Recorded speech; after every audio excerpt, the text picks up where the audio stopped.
Les hommes et les femmes politiques ont un problème avec Internet et plus précisément avec les réseaux sociaux et en particulier Facebook ou Twitter. Ce qu'ils leur reprochent, c'est de colporter la rumeur. Mais la rumeur, si on réfléchit, est aussi vieille que la politique, que ce soit au zinc d'un bistrot de province ou dans les dîners en ville parisiens, c'est un mets de choix.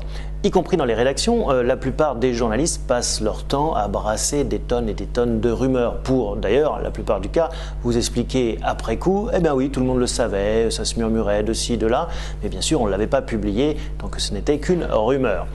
Alors, qu'est-ce que reprochent les politiques finalement? Eh bien, c'est qu'ils ne sont plus en contrôle. C'est leur raison d'être qui est finalement mise en cause, c'est-à-dire l'autorité suprême qui est bafouée par ces réseaux sociaux. Et pourtant, il va falloir qu'il s'y fasse, car Internet occupe une place de plus en plus centrale dans nos vies, qu'elles soient médiatiques, économiques ou politiques justement. Il n'y a qu'à regarder d'ailleurs ce qui se passe aux États-Unis, où même le président Barack Obama alimente lui-même son compte personnel Twitter. Alors, cette fracture politico-digitale, en fait, tient plus de la fracture générationnelle, car la plupart des utilisateurs de Twitter ont moins de 35 ans, ce qui n'est pas le cas de la classe politique et ce qui n'est pas le cas non plus de leurs électeurs. Un jour, Claude Allègre me confiait que l'âge moyen de l'électeur à l'élection présidentielle est de 58 ans, c'est-à-dire un retraité.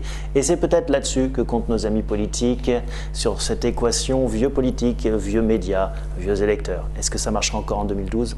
Rien n'est moins sûr.